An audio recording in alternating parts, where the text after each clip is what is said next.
Second P U C Kannada 28th February ನಾಳೆನೇ exam ಇದೆ. ಪತ್ರಲೇಖನವನ್ನು ವ್ಯವಹಾರಿಕ ಪತ್ರ ಅಥವಾ ವೈಯಕ್ತಿಕ ಪತ್ರ ಎರಡೂ ಹೇಳ್ಕೊಡ್ತೀನಿ. ಎರಡರಲ್ಲಿ ಯಾವ್ದು ನಿಮಗೆ ಇಂಪಾರ್ಟೆಂಟ್ ಅನಿಸುತ್ತೆ, ಯಾವ್ದು ನಿಮಗೆ ಕನ್ವೀನಿಯನ್ಸ್ ಆಗುತ್ತೆ ಅದನ್ನು ಬರೀರಿ. ಇಂಪಾರ್ಟೆಂಟ್ ಪತ್ರಲೇಖನ ಟಾಪಿಕ್ಗಳನ್ನು ಕೊಡ್ತಾ ಇದ್ದಾನೆ. ನಡೀದಾಗಿದ್ದರೆ ಸ್ಟಾರ್ಟ್ ಮಾಡೋಣ. ಮೊದಲು ನೋಡ್ತಾ ಹೋಗೋಣ. ಪ್ರದೀಪ್ ಅಥವಾ ಸುನೀತಾ ದ್ವಿತೀಯ ಪಿ ಯು ಸಿ JSS ಪದವಿ ಪೂರ್ವ ಕಾಲೇಜು ಮಣಿಪಾಲ, ಉಡುಪಿ. ಇದು ನಿಮ್ಮ ವಿಳಾಸ ಎಂದು ತಿಳಿದು ಇದೇ ರೀತಿ ಪ್ರಶ್ನೆ ಕೊಟ್ಟಿರ್ತಾರೆ. ಮಣಿಪಾಲದಲ್ಲಿರುವ ಸ್ಟೇಟ್ ಬ್ಯಾಂಕ್ ಆಫ್ ಇಂಡಿಯಾ ಶಾಖೆ ವ್ಯವಸ್ಥಾಪಕರಿಗೆ ನಿಮ್ಮ ಉಳಿತಾಯ ಖಾತೆ ತೆರೆಯುವಂತೆ ಕೋರಿ ಪತ್ರ ಬರೆಯಿರಿ.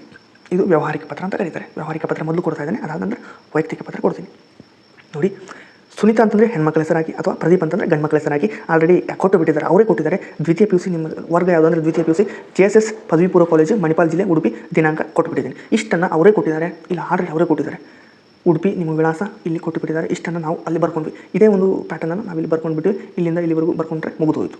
ಅದಾದ ನಂತರ ಇವರಿಗೆ ಅಂತಂದರೆ ಇಲ್ಲಿ ಇವರಿಗೆ ಅಂತ ಬರೆದಾದ್ಮೇಲೆ ವ್ಯವಸ್ಥಾಪಕರು state bank of India Manipal ಶಾಖೆ, ಇಷ್ಟನ್ನು ಕರೆಕ್ಟಾಗಿ ನೆನ್ಪಿಟ್ಟು. ಯಾಕೆ ಇದನ್ನು ಬರೆದೆ ನಾನು ಅಂತಂದರೆ, ಇಲ್ಲಿ ಮಣಿಪಾಲದಲ್ಲಿರುವ ಸ್ಟೇಟ್ ಬ್ಯಾಂಕ್ ಆಫ್ ಇಂಡಿಯಾ ಶಾಖೆ ವ್ಯವಸ್ಥಾಪಕರಿಗೆ, ಇದನ್ನು ನಾವು ಸ್ಟೇಟ್ ಬ್ಯಾಂಕ್ ಆಫ್ ಇಂಡಿಯಾ ವ್ಯವಸ್ಥಾಪಕರು ಅಂತ ಅಲ್ಲಿ ಕೆಳಗಡೆ ಬರ್ಕೊಂಡೆ. ಅದಾಯ್ತಾ? ನೆಕ್ಸ್ಟ್ ನೋಡೋದಾದರೆ ಮಣಿಪಾಲ ಶಾಖೆ ಅಂತ ಯಾಕೆ ಬರ್ಕೊಂಡೆ ಅಂದರೆ, ಮಣಿಪಾಲ ಅಂತ ಅಲ್ಲಿ ಹಿಂದೆನೇ ಕೊಟ್ಟಿದ್ದಾರೆ. ಇಲ್ಲಿ ನೋಡಿ, ಒಂದ್ಸಲ ನೋಡಿ, ಇಲ್ಲಿ ನೋಡಿ, ಮಣಿಪಾಲದಲ್ಲಿರುವ ಸ್ಟೇಟ್ ಬ್ಯಾಂಕ್ ಅಂತ ಕೊಟ್ಟಿದ್ದಾರಲ್ವಾ, ಮಣಿಪಾಲ ಶಾಖೆ ಅಂತ ಬರ್ಕೊಂಡ್ಬಿಟ್ರೆ ಮುಗಿದೋದು. ಇಷ್ಟಂದರೆ ಇಲ್ಲಿಗೆ ನಮಗೆ 1 ಮಾರ್ಕ್ಸ್ ಸಿಗುತ್ತೆ. 1 ಮಾರ್ಕ್ಸ್ ಬಂತು. ಅದಾದ ನಂತರ ನೆಕ್ಸ್ಟ್ ನೋಡೋದಾದರೆ ಮಾನ್ಯರಿ ಅಂತ ಬರ್ಕೊಳ್ಳಿ. ಮಾನ್ಯರಿ ಅಂತ ಬರೆದಾದ್ಮೇಲೆ ವಿಷಯ ತಮ್ಮ ಬ್ಯಾಂಕಿನಲ್ಲಿ ಉಳಿತಾಯ ಖಾತೆಯನ್ನು ತೆರೆಯುವ ಕುರಿತು, ಇಷ್ಟನ್ನು ಬರ್ಕೊಳ್ಳಿಕ್ಕೆ ಆಗುತ್ತಾ? ಸೊ ಆಯಿತು. ಏನು ಸಬ್ಜೆಕ್ಟ್ ಏನು ಕೊಟ್ಟಿದ್ದಾರೆ? ವ್ಯವಸ್ಥಾಪಕರಿಗೆ ನಿಮ್ಮ ಉಳಿತಾಯ ಖಾತೆಯನ್ನು ತೆರೆಯುವಂತೆ ಕೋರಿ ಪತ್ರ ಬರೆಯಿರಿ ಅಂತ ಕೊಟ್ಟಿದ್ದಾರೆ. ಇಷ್ಟನ್ನು ಕರೆಕ್ಟಾಗಿ ನೆನಪಿಟ್ಕೊಳ್ಳಿ. ಅದಾದ ನಂತರ ನಾವು ಒಂದು ವಿಷಯವನ್ನು ಬರಿತಾ ಹೋಗೋಣ. ಇಷ್ಟು ಬರ್ಕೊಂಡ್ರೆ ಸಿಂಪಲ್ ಆಗಿದೆ, ತುಂಬ ಅಂದರೆ ತುಂಬ ಇಂಪಾರ್ಟೆಂಟ್. ಇಷ್ಟು ಬರೆದ್ರೆ ನಿಮ್ಗೆ ಆಲ್ರೆಡಿ 1-2.5 ಮಾರ್ಕ್ಸ್ ಸಿಕ್ತಂತ ತಿಳ್ಕೊಂಬಿಡಿ. ಮೇಲ್ಕಾಣಿಸಿದ ವಿಷಯಕ್ಕೆ ಸಂಬಂಧಿಸಿದಂತೆ ನಾನು ಮಣಿಪಾಲದ JSS ಪದವಿ ಪೂರ್ವ ಕಾಲೇಜಿನ ದ್ವಿತೀಯ ಪಿ ಯು ಸಿ ವಿದ್ಯಾರ್ಥಿಯಾಗಿದ್ದು. ಇಷ್ಟು ಬರೀತೀರಾ? ವಿದ್ಯಾರ್ಥಿ ವೇತನ, ಹಣ ವಿನಿಮಯ ಮತ್ತು ಇತರೆ ಶೈಕ್ಷಣಿಕ ಸೌಲಭ್ಯಗಳಿಗಾಗಿ ನಾನು ನಿಮ್ಮ ಬ್ಯಾಂಕಿನಲ್ಲಿ ಉಳಿತಾಯ ಖಾತೆಯನ್ನು ತೆರೆಯಲು ಬಯಸ್ತೇನೆ. ಆಯಿತಾ? ಉಳಿತಾಯ ಖಾತೆ ತೆರೆಯಲು ಬೇಕಾದ ಅಗತ್ಯ ದಾಖಲಾತಿಗಳನ್ನು ಈ ಅರ್ಜಿ ಜೊತೆಗೆ ಲಗತ್ತಿಸಿರುತ್ತೇನೆ. ಅಟ್ಯಾಚ್ಡ್. ಇಷ್ಟು ಬರೀಲಿಕ್ಕಾಗುತ್ತಾ? ತುಂಬ ಇಂಪಾರ್ಟೆಂಟ್ ಟಾಪಿಕ್ ಯಾವ್ಯಾವುದು ಅಂತಂದ್ರೆ ಅದನ್ನು ಕೊಡ್ತೀನಿ, ನೆಕ್ಸ್ಟ್ ಕೊಡ್ತೀನಿ. ಆದ್ದರಿಂದ ದಯಮಾಡಿ ಉಳಿತಾಯ ಖಾತೆಯನ್ನು ತೆರೆಯಲು ಅನುಕೂಲ ಮಾಡಿಕೊಡಬೇಕೆಂದು ವಿನಂತಿಸಿಕೊಳ್ಳುತ್ತೇನೆ. ಇಷ್ಟು ಬರೆದಾದ್ಮೇಲೆ ಒಂದು ಚಿಕ್ಕ ಪ್ಯಾರಾಗ್ರಾಫ್, ಒಂದು ಸಣ್ಣ ಪ್ಯಾರಾಗ್ರಾಫ್ ಬರೆದು ವಂದನೆಗಳೊಂದಿಗೆ ಬರೆದು ಈ ಕಡೆ ರೈಟ್ ಸೈಡಲ್ಲಿ ತಮ್ಮ ವಿಶ್ವಾಸಿ ಪ್ರದೀಪ್ ಅಥವಾ ಸುನೀತಾ, ಗಂಡ್ಮಕ್ಳ ಹೆಸರು ಬರೀರಿ, ಹೆಣ್ಮಕ್ಳ ಹೆಸರು ಬರೆದು ಮುಗಿದ್ಬಿಟ್ರೆ ಇಷ್ಟ ಆಯಿತು. ಇಷ್ಟಕ್ಕೆ ನಿಮಗೆ 4 ಮಾರ್ಕ್ಸ್ ಸಿಗ್ತಾ ಇದೆ. 4 ಮಾರ್ಕ್ಸ್ ಕಣ್ಣು ಮುಚ್ಚಿ ನೀವು ತೊಗೊಂಡ್ರಿ. ಒಂದು 2-3 ನಿಮಿಷದಲ್ಲಿ ನೀವು ಈ ಪತ್ರವನ್ನು ಕಲ್ತ್ರಿ. ಹಾಗಾಗಿ ಇಲ್ಲಿ ವ್ಯವಹಾರಿಕ ಪತ್ರವನ್ನು ನೋಡ್ಕೊಂಡು ವೈಯಕ್ತಿಕ ಪತ್ರವೊಂದನ್ನು ನೋಡ್ಕೊಂಡ್ಬಿಡೋಣ. ನೋಡಿ, ರಮಾ ಅಥವಾ ಚೇತನ್ ಅವರೇ ಪ್ರಶ್ನೆಯಲ್ಲಿ ಕೊಟ್ಟಿದ್ದಾರೆ. ವೈಯಕ್ತಿಕ ಪತ್ರ ಬರೀತೀನಿ ಅಂತಂದರೆ ನೀವು ಏನಾದರೂ ಬರಿಬೋದು, ನಾನು ಫಾರ್ಮ್ಯಾಟ್ ಹೇಳ್ಕೊಡ್ತೀನಿ ಅಷ್ಟೇ. ಏನು ಕೊಟ್ಟಿದ್ದಾರೆ ನೋಡ್ತಾ ಹೋಗೋಣ. ಇಲ್ಲಿ ನೋಡಿ, ರಮಾ ಅಥವಾ ಚೇತನ್ ಹೇಳಿದೆ, KLE ಪದವಿ ಪೂರ್ವ ಕಾಲೇಜು, ಮುಧೋಳ, ತಾಲೂಕು, ಬಾಗಲಕೋಟೆ ಜಿಲ್ಲೆ. ಇದನ್ನು ನಿಮ್ಮ ವಿಳಾಸ ಎಂದು ಭಾವಿಸಿ. ಇಷ್ಟೇ ಕರೆಕ್ಟಾಗಿ ನೆನ್ಪಿಟ್ಕೊಳ್ಳಿ. ಈ ವಿಳಾಸ ನಮ್ಮದೇನಿದೆ ಇಲ್ಲಿ ಕೊಟ್ಟುಬಿಡಿ. ವಿಳಾಸ ಹಾಕೊಳ್ಳಿ. ಇದನ್ನು ವಿಳಾಸ ಹಾಕೊಂಡ್ಬಿಟ್ಟೆ. ಏನು ಕೊಟ್ಟಿದ್ರು? ವಿಳಾಸನ ಕೊಟ್ಟಿದ್ದಾರೆ. ರಮಾ ಅಥವಾ ಚೇತನ್, KLE ಪದವಿ ಪೂರ್ವ ಕಾಲೇಜು, ತಾಲೂಕು ಮುಧೋಳ, ಜಿಲ್ಲಾ ಬಾಗಲಕೋಟ, ಡೇಟ್ ಹಾಕಿದೆ. ಇಷ್ಟನ್ನು ನಾನು ಇಲ್ಲಿ ಬರ್ತೇನೆ. ಇಲ್ಲಿ ನಿಮ್ಮ ಗೆಳೆಯ ಅಥವಾ ಗೆಳತಿಯಾದ ವಿನಯ ಅಥವಾ ರಾಮಕೃಷ್ಣ. ಗೆಳತಿಗೆ ವಿನಯ, ಗೆಳೆಯನಿಗೆ ರಾಮಕೃಷ್ಣ. ಶರಣ ಬಸವೇಶ್ವರ ಪದವಿ ಪೂರ್ವ ಕಾಲೇಜು, ಆದರ್ಶ ನಗರ, ಕಲಬುರಗಿ ಇವರಿಗೆ ನಿಮ್ಮ ಕಾಲೇಜಿನ ವಾರ್ಷಿಕೋತ್ಸವಕ್ಕೆ ಆಹ್ವಾನಿಸಿ ಒಂದು ಪತ್ರ ಬರೆಯಿರಿ. ಸೊ ಇಲ್ಲಿ ಇವರಿಂದ ಅಂತ ಆಲ್ರೆಡಿ ಹಾಕಿದರೆ ಮುಗಿದೋಯ್ತು. ನೆಕ್ಸ್ಟ್ ನಾವೇನು ಮಾಡಬೇಕಂತಂದರೆ ಇದನ್ನು ಕೊನೆಗೆ ಹಾಕೋಣ. ಈ ಒಂದು ಏನು ಅಡ್ರೆಸ್ ಇದೆಯಲ್ಲ ಕೊನೆಗೆ ಹಾಕೋಣ. ಅದನ್ನು ಹೇಳ್ತೇನೆ ನಾನು. ಇಲ್ಲಿ ನಲ್ಮೆಯ ಗೆಳತಿ ಅಥವಾ ಗೆಳೆಯ, ಇಲ್ಲಿ ನಾನು ಆರೋಗ್ಯವಾಗಿದ್ದೇನೆ, ನನ್ನ ವಿದ್ಯಾಭ್ಯಾಸ ಚೆನ್ನಾಗಿ ನಡೆದಿದೆ, ಇಲ್ಲಿ ನನಗೆ ಉತ್ತಮ ಅಭ್ಯಾಸ ಮಾಡುವ ಗೆಳೆಯರು ದೊರಕಿದ್ದಾರೆ. ಅದಾದ ನಂತರ ನೆಕ್ಸ್ಟ್ ಈ ಪತ್ರ ಬರೆಯಲು ಕಾರಣವೇನಂತಂದರೆ ಪ್ರತಿ ವರ್ಷದಂತೆ ಈ ವರ್ಷವೂ ನಮ್ಮ ವಾರ್ಷಿಕೋತ್ಸವ ದಿನಾಂಕ 1/1/2025 ಈ ಒಂದು ಡೇಟನ್ನು ನೋಡ್ಕೊಳ್ಳಿ ರವರೆಗೆ 2 ದಿನ ವಿಜೃಂಭಣೆಯಿಂದ ನಡೆಯಲಿದೆ. ಪಠ್ಯ ವಿಷಯಗಳು ಎಷ್ಟು ಮುಖ್ಯವೋ ಪಠ್ಯೇತರ ವಿಷಯಗಳು ಅಷ್ಟೇ ಮುಖ್ಯ ಎಂಬುದನ್ನು ಗಮನದಲ್ಲಿಟ್ಟುಕೊಂಡು ಕ್ರೀಡಾ ಮತ್ತು ಸಾಂಸ್ಕೃತಿಕ ಕಾರ್ಯಕ್ರಮಗಳನ್ನು ಏರ್ಪಡಿಸಲಾಗುತ್ತದೆ.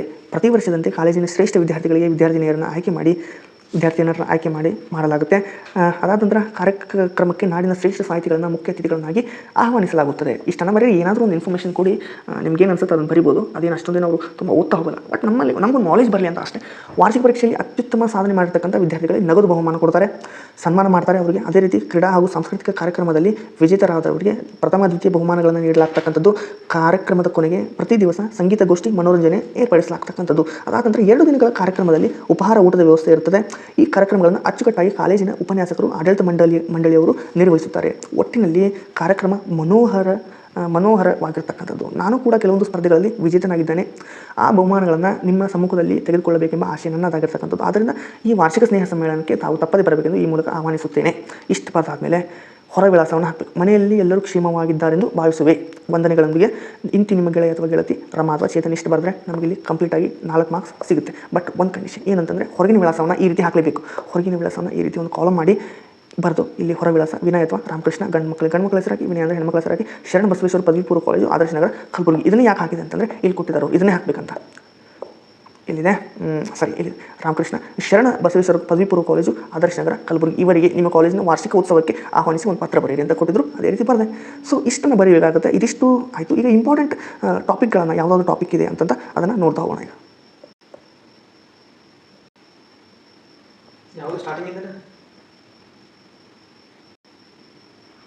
ಈಗ ವೈಯಕ್ತಿಕ ಪತ್ರಲೇಖನ ತುಂಬ ಇಂಪಾರ್ಟೆಂಟ್ ಪತ್ರಲೇಖನ ಯಾವ್ಯಾವುದಿದೆ ಅದನ್ನು ನಾವು ನೋಡ್ತಾ ಹೋಗೋಣ. ಇಲ್ಲಿ ಕೊಟ್ಟಿದ್ದೀನಿ, ಇದೊಂದನ್ನು ನೋಡ್ತಾ ಹೋಗಿ. ನೆಕ್ಸ್ಟ್ ಇಲ್ಲಿ ಕೆಲವೊಂದಿಷ್ಟು ಪತ್ರಗಳಿದೆ. ನಿಮಗೆ ಟೈಮ್ ಇದ್ದರೆ ಕುಂತು ನೀವು ಅದನ್ನು ಪ್ರಾಕ್ಟೀಸ್ ಮಾಡಿ. ಜಸ್ಟ್ ನಾನು ಒಂದು ಇದನ್ನು ಕೊಟ್ಟಿದ್ದೀನಿ, ನಾನು ಏನು ಕೊಟ್ಟಿದ್ದೀನಿ ನಿಮಗೆ ಆ ಒಂದು ಫಾರ್ಮ್ಯಾಟ್ ಹೇಳಿದ್ನಲ್ಲ ವೀಡಿಯೋದಲ್ಲಿ, ಅದನ್ನು ನೀವು ಫಾಲೋ ಅಪ್ ಮಾಡಿದರೆ ಸಾಕಾಗುತ್ತೆ. ವ್ಯವಹಾರಿಕ ಪತ್ರಲೇಖನ, ವ್ಯವಹಾರ ಪತ್ರ ಯಾವ್ಯಾವುದಿದೆ ಅದಕ್ಕೆ ಇಂಪಾರ್ಟೆಂಟ್ ಯಾವುದು ಅನ್ನೋದನ್ನು ನಾನು ಕೊಡ್ತಾ ಇದ್ದೀನಿ. ನೆಕ್ಸ್ಟ್ ನೋಡ್ತಾ ಹೋಗಿ. ಇವೆಲ್ಲ ತುಂಬ ಇಂಪಾರ್ಟೆಂಟ್ ಆಗುತ್ತೆ.